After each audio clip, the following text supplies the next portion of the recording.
Tam xe trời ơi tiền trời ơi mình khó mình sao chỉ luôn thế biết chơi hài rồi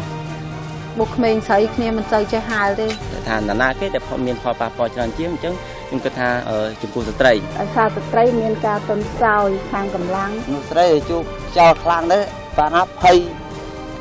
rất là rồi thì con professional với đạo đệ tia cái bàn giờ con xây đệ tia cái mạch cả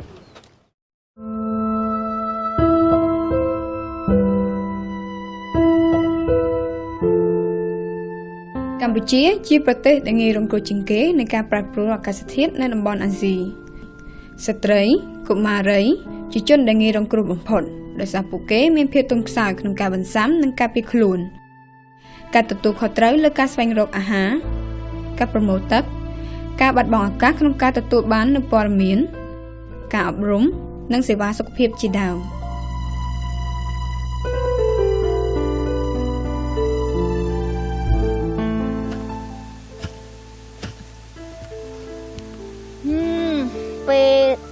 រៀងជ្រុលមកដល់ភ្លៀងជ្រុលលិចផលដំណាំខ្ញុំមកលួយអស់នេះជាការត្អូញត្អែររបស់អ្នកមីងប្រុកយេងដែលកំពុងជួបផលលំបាកនៃការខូចខាតដំណាំរបស់គាត់ស្ថិតក្នុងវ័យ54ឆ្នាំដែលមានកូនចំនួន4នាក់និងស្វាមីជាជនពិការអ្នកមីងប្រុកយេងបានជួបផលលំបាកជាច្រើននៅពេលដែលមានការប្រែប្រួលអាកាសធាតុពេលដែលខ្ញុំជួបគ្រោះរាំងស្ងួតហ្នឹងទី1ខ្ញុំពិបាករឿងទឹកទី2ទៀតខ្ញុំពិបាករឿងប្រកបអាជីវកម្មដោយថាចង់ដាំបន្លែអញ្ចឹងទឹកនៅឆ្ងាយហើយយើងខ្វះថវិកាយើងត្រូវរែកទឹកដងទឹកដាំបានតិចបានច្រើនអញ្ចឹងធ្វើតាមជាក់ស្ដែងហើយមួយទៀតពេលដែលរាំងខ្លាំងពេកទៀតទៅពេលថ្ងៃក្តៅខ្លាំងសូម្បីតែចេញពីផ្ទះមួយផ្លេតហ្នឹងក៏ចង់ខ្លោចខ្នងជើងដែរហើយ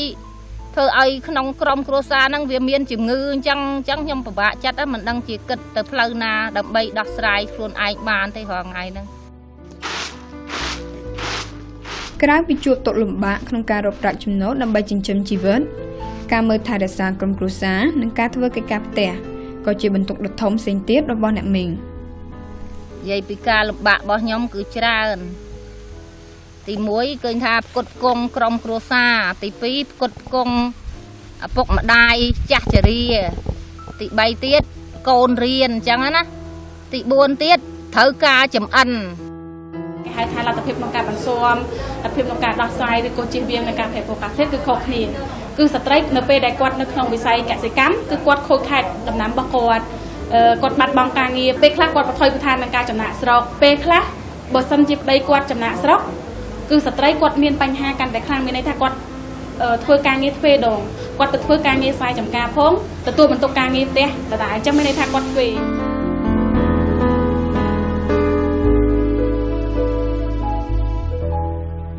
អង្គុយសកុកយប់បាញ់អង្គុយសកុកមកយប់ទៅព្រឹកអត់ហ៊ានដេកទេភ័យប្តីទៅរកផងកូនអង្គុយអោបទៅកូនការជួបប្រទះខ្ជាប់ខ្ជួសវាមិនមែនជារឿងចម្លែកទេចំពោះអ្នកស្រីលនហ៊ឿនដែលរស់នៅក្នុងស្រុកកំពង់ស្វាយខេត្តកំពង់ធំទោះបីយ៉ាងណាក៏ដោយភាពភ័យខ្លាចនិងការមិនបានទទួលនៅព័ត៌មានអំពីខ្ជាប់ខ្ជួសនៅតែជាបញ្ហារបស់គាត់អ្នកស្រីបានរៀបរាប់ពីហេតុការណ៍ដែលគួរឲ្យរន្ធត់ថាផ្ទះរបស់អ្នកស្រីបានរលំខ្ទេចទីដោយសារព្យុះកេតសាណាកាលពី3ឆ្នាំមុនខ្ញុំពុកបុកគ្រឿងឡប្រហើថ្មោតដល់អង្គុយបុកទៅក៏ភ្លៀងមកមុនដំបងថាធម្មតាទេដល់យូរព្យុះគួយយកទៅគ្នាទៅគួយគ្នាក៏លឺទៅលន់ជើងទៅសប្រែហើយក៏ខ្ញុំហក់ចុះដីប្តីខ្ញុំឲ្យហក់ចុះដីខ្ញុំរត់ឆ្លាពេញទៅផ្ទះណែ3កូនពោកូន1ហើយពោះធំទៀតដល់ឡប្តីខ្ញុំក៏ហៅថាឲ្យចុះដីទៅខ្ញុំចុះដល់ថ្នល់ក៏នេះបាក់ប្រាវបាត់និយាយទៅគឺវាកើតឡើងភ្លាមហើយស្ត្រីគាត់អត់មានលទ្ធភាពនឹងការឆ្លើយតបដូចជាផ្ទះរបស់គាត់ដែលសង់ទាបនឹងដីនឹងងាយរងគ្រោះផលប៉ះពាល់ទៅលើស្ត្រីនិងកុមារខ្លាំងដោយសារស្ត្រីនិងកុមារីតែងតែផ្លាស់ប្ដូរទីលំនៅហើយគាត់ទៅរកកន្លែងសុវត្ថិភាពនោះពេលខ្លះគាត់ជួបប្រទះទៅលើការបៀតបៀនគេខ្មាស់ហើយនឹងគាត់ មិនមានសុវត្ថិភាពនៅក្នុងខ្លួនទី2បញ្ហាអនាម័យនៅពេលនោះមានការលំបាកសម្រាប់ស្ត្រីនិងកុមារីដែលគាត់ត្រូវការទឹកស្អាតប្រើប្រាស់ហើយគាត់ពិបាកក្នុងការរកទឹកស្អាតក្នុងការប្រើប្រាស់ហើយនេះហើយដែលធ្វើឲ្យគាត់មានការលំបាកអញ្ចឹងខ្ញុំគិតថាយើងត្រូវតែធ្វើការសិក្សាស្វែងយល់ឲ្យបានស៊ីជម្រៅទៅលើបញ្ហាហ្នឹងដើម្បីយើងធ្វើការបន្តទៀតថាតើយើងត្រូវជួយគាត់ដោយវិធីអី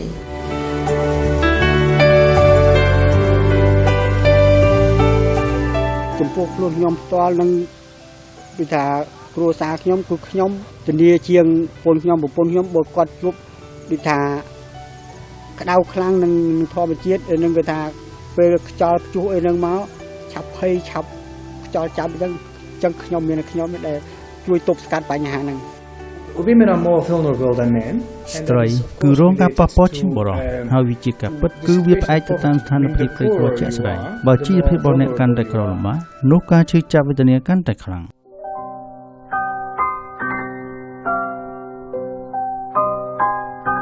ឆ្នាំទៅនឹងទឹកតូចស្រែឆ្នាំនឹង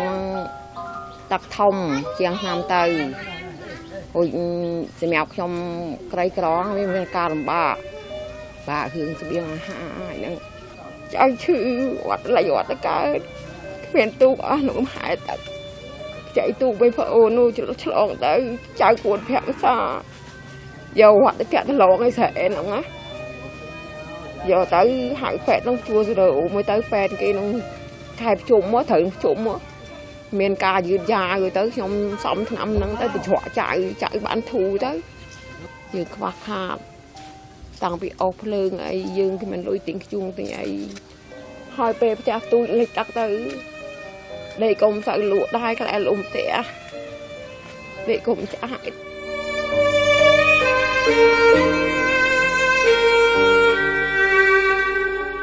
Women are working close to the house ស្ត្រីធ្វើការងារនៅជិតផ្ទះពួកគាត់យកចិត្តទុកដាក់ទៅលើបញ្ហាដូចជា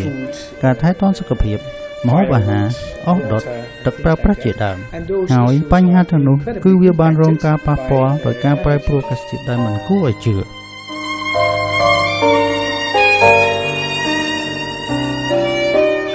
យោងតាមរបាយការណ៍គណៈកម្មការជាតិគ្រប់គ្រងគ្រោះមហន្តរាយដែលបានបង្ហាញកាលពីថ្ងៃទី18ខែតុលាឆ្នាំ2013បានឲ្យដឹងថាគ្រោះទឹកជំនន់ឆ្នាំនេះបានសម្លាប់មនុស្ស160នាក់ហើយប្រហែល1.7 នាក់បានរងផលប៉ះពាល់និង 27,185 គ្រួសារត្រូវបានបង្ខំជម្លៀសទៅកាន់ទីទួលសុវត្ថិភាពលើពីនេះស្រែជិត 297,600 ហិកតាបានទទួលរងនូវផលប៉ះពាល់